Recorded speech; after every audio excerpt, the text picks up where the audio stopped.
Each day, the Indian government puts out data showing the COVID-19 case count in the country. But these numbers merely represent recorded cases, which are identified after testing a person for COVID-19. And these tests are largely conducted on individuals who display the symptoms of infection. However, the reality is that a majority of individuals infected by COVID-19 are asymptomatic.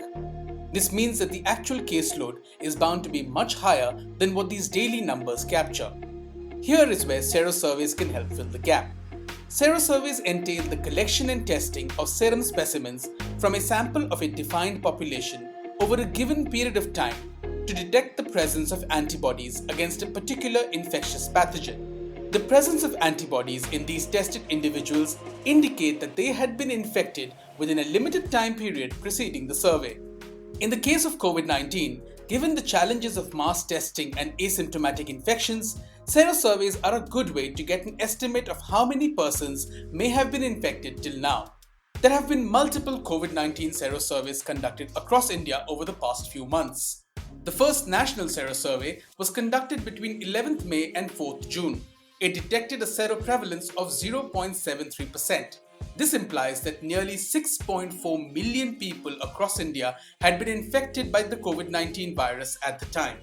In contrast, the reported number of cases in early May was merely 53,000. This indicated a disparity of 81 to 130.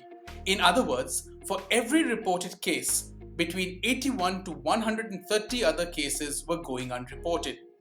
Bihar's serosurvey, which was also conducted in May, observed a seroprevalence of 0.7%. However, at the time, only 1,391 cases were reported across the state. This indicated a disparity of nearly 545. As of early May, Bihar was one of the states with the lowest testing rate, roughly testing around 2,000 samples per day. In contrast, the serosurvey in Indore, which was conducted in August, observed a seroprevalence of 7.75%. This indicated a comparatively low disparity of 22.6. This can be attributed to a more aggressive testing strategy, as Indore's testing capacity went up by 1,300% from April to September. These examples point towards the need for data from such serosurveys to design better public health measures. In the past, serosurveys have been successfully used to design elimination programs for poliomyelitis, measles, and rubella.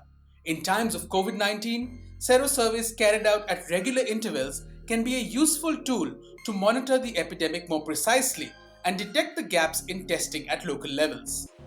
For a more detailed look at what COVID-19 serosurveys in India have revealed and the learnings that one can draw from them, check out this discussion document on our website. To watch more such videos, please subscribe to our channel and hit that bell icon.